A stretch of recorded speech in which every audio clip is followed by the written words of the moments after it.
I got engaged 2 months ago, and I was thrilled. Our relationship is super strong. And I'd say our only real problem is that his mom is a nightmare. But he's in agreement about putting me first and enforcing boundaries. The first time I saw her after the engagement, she took my hand and held my ring up against hers, and just smiled at me. Hers is considerably bigger. She told me it was cute for a starter ring, and said she was sorry she threw her first engagement ring into the ocean, or she could have passed it down to me. I replied that I'm superstitious and wouldn't wear a ring from a failed marriage, and mother-in-law said, well, anything would be bigger than that. A week later at her anniversary, her husband gave her some jewelry, and she held it up against my ring, moved it to make it sparkle and giggled. My fiance had a talk with her and let her know to knock it off. She then asked if I was disappointed with my proposal because we were just on the couch. To be honest, I was, and it was embarrassing because I felt she could sense it. I said the proposal doesn't matter, and she said she feels like that is just something society wants women to believe, so they have low standards. The last straw was when she told my proposal story to her stepdaughter, who made a face. And then mother-in-law said maybe I don't mind boring because I'm an accountant. I snapped at her that if she made one more comment, she would not be invited to the wedding. Mother-in-law said that is fine, and she thinks she might be out of the country anyway if we go with the date we thought we would. Why didn't she tell us that originally? Mother-in-law's husband, enabler from hell, said she is just acting like this because she is mad that I got engaged the day before her birthday and showed up to her huge, think luxury wedding size, party wearing my ring. I didn't even think of it, but that makes sense because mother-in-law's best friend accidentally ruined my outfit, and I had to leave. Mother-in-law's husband said I should apologize to her.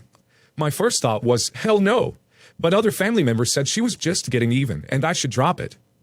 Not the a-hole. Does this woman realize that she isn't even criticizing you? She's being critical of the ring her son picked out, and the way her son proposed. She does. She's made comments before about how I must have low self-esteem because she wouldn't settle for a man who treated her like that. He doesn't treat me badly at all, but mother-in-law's husband treats her like an absolute princess. She didn't raise him and is very critical, and views his behavior as a reflection of her much-hated ex-husband. Not the a-hole. If she is petty enough to do all this just to get even, what is she going to pull at the wedding?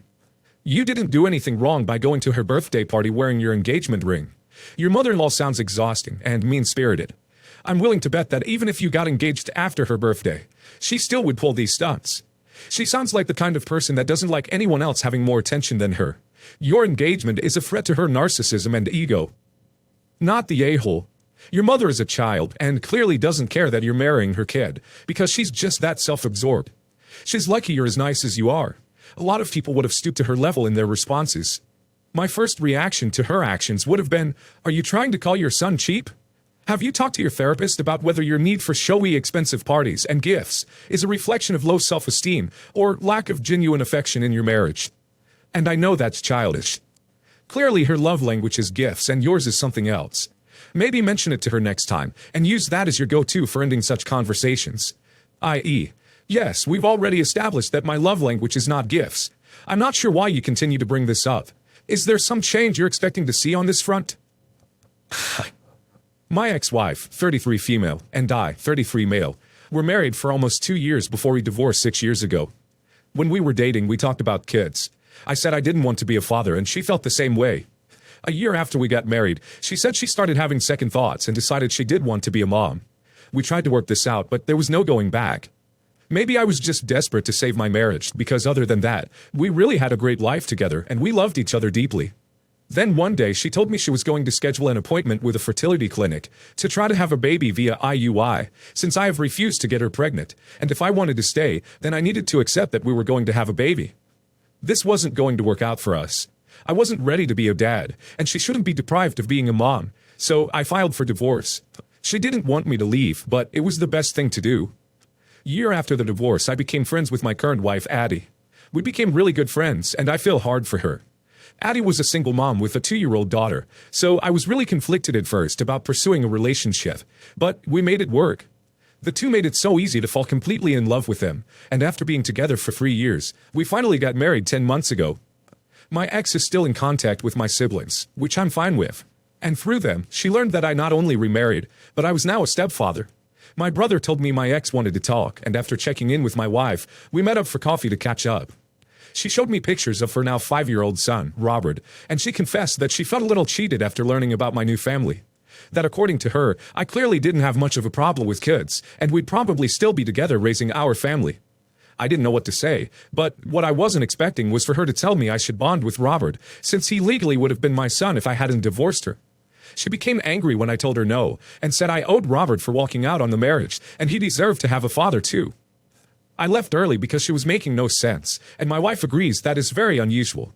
I have no ties to Robert, and how can I be a father to a kid I don't know? We have our own family and our own life. My brothers and parents have heard from both sides, and they do feel I should step up for this kid. They're a bit biased, though. While they adore my wife and stepdaughter, they still have a soft spot for my ex, and have said she's had a hard time as a single mom, and it really would be beneficial for Robert to have a father. Me refusing to be a part of his life is unfair to them, since I obviously wasn't completely against having kids as I said I was when we divorced. I get that she feels cheated. I would too. But that's the way the cookie crumbles. There's a big difference between your wife telling you she's doing IUI and you need to suck it up, and meeting someone who is upfront about already having a child. Not the a-hole. I would honestly consider asking your family to distance themselves from her at this point, because if I was your current wife, I would feel very strange. Not the a-hole. I know this is hard for people to believe, but human beings are allowed to change their minds as they are exposed to new things in life. Maybe you would have been more okay with the kid if you'd stayed with your ex-wife, and would have learned to love your son as you love your stepdaughter. Or maybe you would have become even more staunchly anti-kid. You owe her nothing. Does it suck from her perspective? Yes, absolutely. But something sucking doesn't entitle you to stuff. Not the a-hole. Perhaps your ex should have waited to marry again before having a child, if she wanted the child to have a father, and not be a single mom. You are allowed to change your mind. The issue is, she didn't give you time to do so. With her it was I'm having a baby soon, and you can deal with it or leave. You left because you didn't want a baby then. I have a blended family. My late wife passed 10 years ago when my daughter was 8. 3 years ago I married a woman who had lost her husband 12 years ago, who has a 15-year-old daughter. The girls get along fine most of the time, as well as you could hope for two teenage girls who live together. My wife left behind a lot of jewelry. Most of it my daughter has now. However, she had a beautiful 3-carat diamond ring that I told my daughter she would get when she was old enough. She assumed that she would get it on her 18th birthday, yesterday. And since that was the plan, it was strongly implied that was when I would give it to her, though I never said it outright. A few nights ago, our daughters came home from the nail salon. My office overlooks the living room, so I can hear what they are saying, though I'm not sure if they knew I was in there. I don't remember the exact words they said because I wasn't really listening. I was working and they were speaking loudly. My daughter began talking about how nice her nails were going to look with her mother's ring, and her stepsister said something along the lines of how lucky she was she got her mother's jewelry. My daughter kind of laughed in a mean way and said something along the lines of, "Yeah, I'm real lucky my parents actually love me." At this point, I began actually listening. My stepdaughter asked my daughter what she meant, and my daughter replied that if her father had really cared about her, he would have left her nice things before he died. I was floored. This is not the way I raised her to behave, and if her late mother had heard her speaking like that, she would be livid and ashamed. I had a private talk with my daughter afterwards, and told her how disappointed I was in her, and that was a horrible, disrespectful way to speak to her stepsister. My stepdaughter rolled her eyes and said that her stepsister was overly sensitive. So my daughter's birthday came and went, and I did not give her the ring. That night, when she realized I wasn't going to surprise her with the ring, she began crying and throwing a full-blown tantrum. She said that I was disrespecting her mother's wishes by not giving her the ring. She said she had told her friends that she was getting the ring, and now they were going to think she was a liar. I'm not going to give the ring to anyone else or anything. Right now it's in a safe deposit box, until my daughter can prove that she is not a spoiled brat, or I die, whichever comes first. My daughter is still moping around the house, saying that she thought having the ring would make her feel closer to her late mother. Am I the a-hole for not giving her the ring? Withholding the ring is not enough to make this better. She is just going to keep resenting you about the ring and not understand what this is about. You and her need to understand why she said what she said. Does she equate things to love? If one of the biggest things she got from her mom was jewelry, I can see how at a young age that can be confusing. Does she understand privilege? She needs to see the immense privilege it is to be born into a family that can afford 3-carat rings, for many reasons. That immigrants come to this country sacrificing everything, out of love, to give their kids more. That low-income parents scrape paycheck to provide for their kids. And those people don't love their kids any less. They are just less fortunate. This is something you happen to hear her say. What else does she say to her stepsister when you aren't there? Not the a-hole. Your daughter is acting like an entitled brat, and you are being a wonderful dad by not rewarding that behavior or entitlement. May I suggest that you strongly suggest, when it's safe, that she can show maturity by not only treating her sister with respect, but doing some community service or volunteer work with the less fortunate to hopefully gain valuable perspective. Mother-in-law isn't actually a huge kid person, so I don't think she is even upset. But some people are saying I'm wrong on principle. Mother-in-law agreed to watch our kids for a few days while we went on a couple's trip. We were having some marital issues and really needed that time, so I do appreciate it. Mother-in-law isn't particularly close to our kids, but she does have the fun house, so they were all for it. Mother-in-law has a stepdaughter who is my husband's half-sister. I'll call her Addie. Addie's mom was a waitress who had a threesome with mother-in-law and father-in-law, and ended up pregnant. Addie had a bit of an unconventional childhood due to this, but mother-in-law decided to have fun with it, and take on a cool aunt role, and spoiled the absolute hell out of this kid. Addie is pretty unbearable. Addie got married 9 months ago, and had a huge lavish wedding, and was an absolute bridezilla. She recently found out he is cheating, and had been cheating all during the wedding planning, and is obviously gutted. At some point while mother-in-law was babysitting, she took my kids to Addie's house because Addie didn't want to be alone. Mother-in-law convinced Addie that she should come and stay with them, and not be alone. She is going to divorce and probably sell the house. He is living separately. Addie agreed, but before she left, she damaged most of his belongings. She cut one arm or leg off all of his clothes. And this guy likes clothes.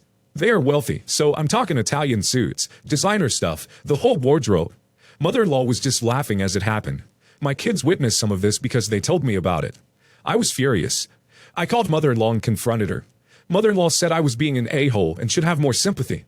I said she was totally irresponsible for allowing my kids to witness that, and brushing it off like a joke. Addie overheard, grabbed the phone and started screaming at me. So, I said she was trash, but look at how she was born. Who could blame her? Mother-in-law took the phone back and called me a witch. I said she was never watching my kids again, and she's a craft grandmother, and hung up. Father-in-law is furious, and says I'm being mean to his daughter. Mother-in-law texted that she might have overcompensated because she wanted to be supportive, despite thinking monogamy is dumb. But she said that what I said to Addie was unforgivable, and I need to apologize, and if not, she can see why her son is divorcing me. Which he isn't. Right now, no one is talking, and my husband even thinks I overreacted. Everyone sucks here. I'm on board with not leaving your kids with your mother-in-law. I'm not on board with you insulting Addie like that. It was rather uncalled for.